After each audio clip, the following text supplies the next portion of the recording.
আসসালামু আলাইকুম রহমতুল্লাহি বারকাতুহ। ছাদ ঢালাইয়ের পরে কিউরিং একটি গুরুত্বপূর্ণ বিষয়। কিউরিংয়ের জন্য নিম্নলিখিত পদ্ধতিগুলো অবলম্বন করতে হবে।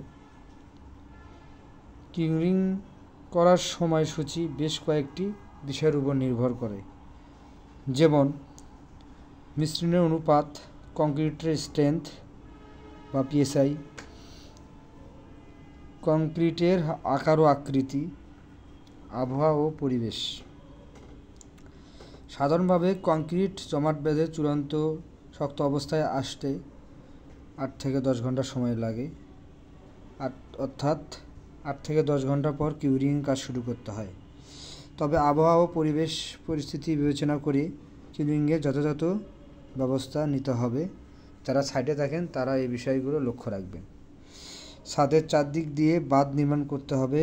ছোট ছোট পুকুর করে চারদিক দিয়ে পুকুর করে পানি দিয়ে ভরাট করে দিতে হবে।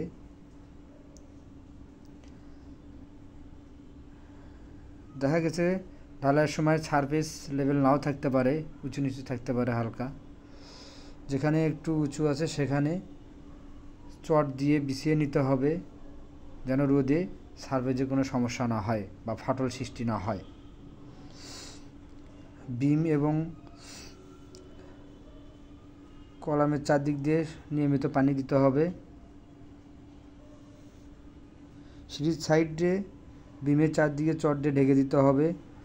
ছাদে পূর্ণ শক্তি অর্জন না করা পর্যন্ত 21 থেকে 28 দিন পর্যন্ত নিয়মিত পানি ব্যবহার করতে হবে। অবশ্যই আপনাকে কংক্রিটে পূর্ণ শক্তি অর্জন করতে হলে নিয়মিত পানি দিতে হবে। ধন্যবাদ।